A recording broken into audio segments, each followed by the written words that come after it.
So with our lovely Miss Sugar, right, cuteness? I was just warming her up on her longer lead. So this is one of the leashes that I have here. I feel it's about a 15-footer. The benefit of sometimes getting your puppy comfortable with a drag line or training leash is then you can use this for working that recall practice, but also working with distractions and bouncing back from them. I know you guys had mentioned that she tends to struggle with novelty or change in the environment or even just moving through a new space. So you'll have to ignore my little wild woman. She's on the other side playing with the other puppy. So they're running around and chasing tennis balls together, which is very exciting. So it's actually great practice for Miss Sugar because then anytime she on her own reorients back to me from the distraction or the environment, nice shake off, madam. So real quick, a shake off is a great way for your puppy to release tension or almost reboot. It can be sometimes they're a little bit overwhelmed. So not that she is melting into a puddle, but she could have been a little bit frazzled by the noises next door. That's fine, Hippo. So sometimes when your puppies are a little bit unsure about something or they want to sort of reboot, they'll do that lovely shake off. Of course, your dog can also do shake offs when they're wet, or for example, if they're wearing equipment and they'd rather be naked.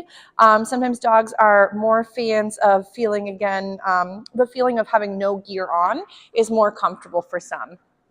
She missed that one, and of course it fell right in the crack. So ready, find it. Well, Ebba, she might be getting a little tired. She might have to take a little break. Ready? Find it. So with our lovely Miss S, what I'm working on right now is even through the distractions, getting her comfortable to bounce back. So I'm going to go, Sugar, come. Yes. So even though, again, I'm not attached to the long line, we're still practicing having her come to me from the environment. So again, sometimes dragging the long lead could be a great option, even in a fenced-in yard.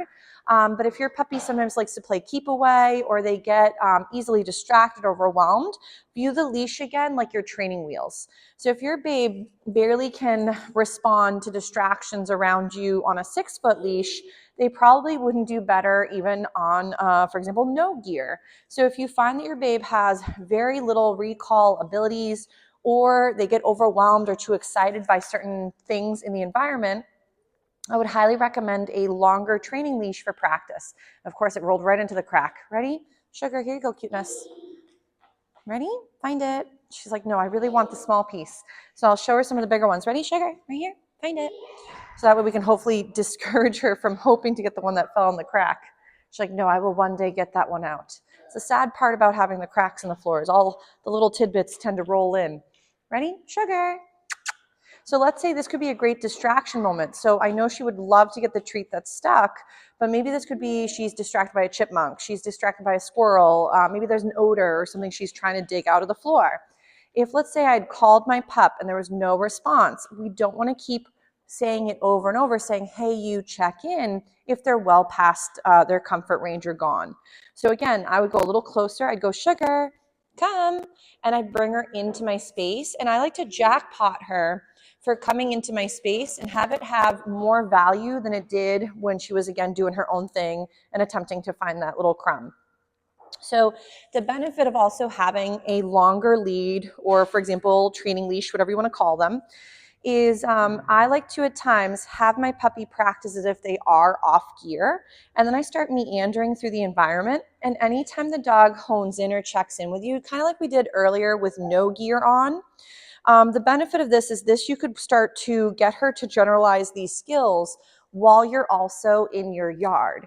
I know you mentioned that's an easier spot for her, but then you could go from the backyard or side yard where she's being successful to then try the part of the yard where she tends to get a little bit more lost. You will want to, again, think about your food as, for example, tiers in the sense of higher value, medium, and low value type items. So if you're finding that she gets very easily distracted, keep those much higher value items for when either the environment gets harder, she starts to lose her focus, or for example, when you're trying to build up a lot of great value in these new skills that she's struggling with. So ready? Sugar, come. Yes, nice job. So we'll feed for that lovely little response. So again, a great way to practice is, let's say, for example, she is honed in on me. I'm going to send her away for a little find it. And then I'm just going to start meandering and see if she comes back to hone in on me. Nice. Good job. So while we're working it, she's just meandering through the bubble. And then I'm going to feed again anytime she orients back to my space. If she's in love with sort of staying nearby, I might send her away. Oh, nice sneeze there, madam. And then as she comes back into my space, feed for that. So typically you could just simply feed anytime you're enjoying what she's doing. You may also want to start marking behavior and go yes, and feed for these moments where she's soft and by your leg. So you're reinforcing that loose leash walking. Yes. But if you forget to mark behavior, it's not the end of the world. Just remember, your babe may not always know what you're feeding her for. So the more, thank you, the more your puppy starts to understand, this is the exact moment why I got my paycheck, then they might start to perform those skills much more readily than if they had no idea why there's food coming and for what. Yes, nice job. So again, we'll do another little find it. Let her go meander and then check in. Yes.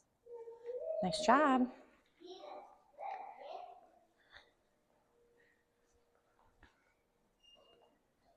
So there's a good little noise going on with my neighbor. Yes. Sounds like vacuuming or welding or something. Yes. So, and two, if you're finding these are really hard skills for her, you could even start to make it into a habit where you maybe pick an environment in which you're going to use as your typical field trip. So I know we've mentioned how going out in the real world can be a struggle because of the fact, oh, sorry, I didn't mean to bump the mic. It can be a struggle at times because you don't know what's coming around the bend or what's going to show up, or maybe you do know exactly which houses have the distractions, but a lot of times it still doesn't prevent your pup from sometimes either having a harder time or getting way too excited about the distraction or trigger. So we may find for her, what might work really nicely is to go out to a big open area. I know I've mentioned sometimes like a parking lot. Other times it could also be, other than a parking lot, maybe an open field that you guys could practice in. So right now, all I'm doing is sending her away for a little crumb, and we're just working a little bit with the reorientation back to me. So you would then go ahead and when, let's say she comes and checks in, she's like, hold on, she lost a crumb earlier. Nice job. Ready? Sugar. And let's say there's no response. She's a little distracted by the odor and the funny noises. Gonna get a little closer. Yes. And so remember, if your baby is struggling, which means they're non-responsive or they're slow to check in or they're having a little bit of a hard time with a certain skill, go and help them be successful in that situation. So here we go. We got some good banging. So we'll do some find it's just to help her break it up. Nice. Good job, cuteness. Yes. So here she checks in. Again, a jackpot is several snacks, one right after the other. These are itty bitty little ones, so they're nice and small for her. She's doing a little bit better with her chewing and walking and running, so that's always a win. Nice. Sugar, come. So you might even rotate. Sometimes you work a little bit with bouncing back from the environment onto you. Other times you're working on recalls. My little one is getting some smoocheroos. She was loving it though, I guess. Ready? Find it. So with you're being snuggled by Winnie, that's very nice. Winnie and her have become BFFs, which I know we're going to work on Miss Winnie in just a little bit. She's tickling you. She's very sweet. Oh, her whiskers are tickly. Sugar. Yes. So, but you could bounce back and forth between recalls. You could do a sniffy walk. So like a lot of times people are very concerned with having the dog always in a heel position. I think having the dog next to you is a really nice life skill to have where your babe could come into your space, stay nearby, and get out of the way of traffic or distractions or something coming towards you. But if your walks are always at your rate or with interest of only focusing on you, I feel that we're forgetting about the dog's interest or what they might also enjoy that brings them joy and resilience. So obviously loose leash walking with your puppy next door is a great option. but I really also enjoy in safe bubbles to do so is allow the puppy to meander ahead of you, go explore, go sniff. And as long as the lead is nice and relaxed and there is no tension, you can just keep rocking what you're doing with little bounce backs from the environment to you. So as I was doing my loose leash walking sort of through this little space, I would then go ahead and as I would work other newer sections, if your puppy went and smelt, let's say some bushes, or they were a little bit ahead or behind, you could then practice letting them get a little distracted off in the distance. We'll pretend she's off and sniffing. I'd be nonchalantly walking. And then let's say she gets a little too distracted, or let's say there's tension. We could go, sugar, yes. And then bring Miss S back into your space and feed for that bounce back. We just want to make sure that checking with you is not the end of fun, and that coming and doing a little recall is also not the end of fun, or pair with something spooky. Nice job, cuteness. She's doing beautiful. Smart woman. Good job.